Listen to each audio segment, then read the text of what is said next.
போகி கொண்டாட்டத்தால் சென்னையில் காற்றின் மாசு மோசமாக அதிகரித்திருப்பதால் விமான சேவையானது பாதிக்கப்பட்டுள்ளது.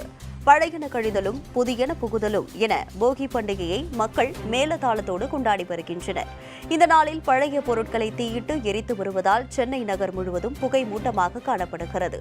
அருகில் இருக்கும் நபர்கள் கூட தெரியாத அளவிற்கு புகை மற்றும் பனி போர்த்தி காணப்படுவதால் வாகனங்களை ஓட்டுவதில் சிரமம் ஏற்பட்டுள்ளது. அந்த வகையில் அதிகபட்சமாக சென்னை பெருங்குடி பகுதியில் காற்றின் தரம் 306 என்ற மிக மோசமான குறியீட்டை அடைந்துள்ளது. மேலும் ஆலந்தூரில் 126, கொடுங்கையூரில் 167, அரும்பாக்கத்தில் 234, ராயபுரத்தில் 232 என்ற மோசமான குறியீட்டிலும் மற்றும் மணலியில் 287, எண்ணூரில் 253 என்ற மோசமான குறியீட்டிலும் காற்றின் தரம் பதிவாகியுள்ளது. இது தொடர்பாக எமது செய்தியாளர் மதுமிதா தரும் கூடுதல் தகவல்களை தற்பொழுது பார்க்கலாம்.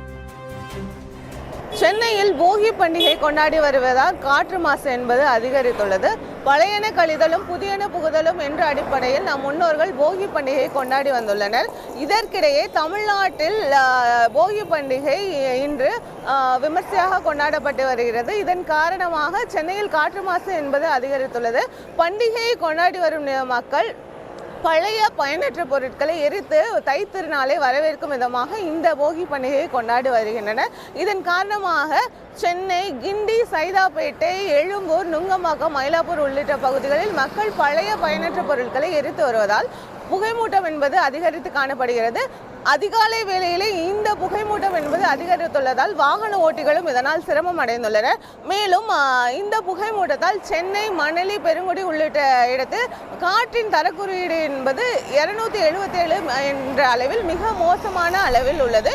மேலும் இதனால் வாகன ஓட்டிகள் கடும் சிரமத்துக்குள்ளாயினர். வேந்தர் செய்திகளுக்காக ஒளிப்பதிவாளர் நவீனுடன் செய்தியாளர் மதுமிதா. இந்நிலையில் சென்னையில் பல்வேறு பகுதிகளில் மக்கள் பழைய பொருட்களை தீயிட்டு எரித்ததால் புகைமூட்டம் அதிகரித்துள்ளது.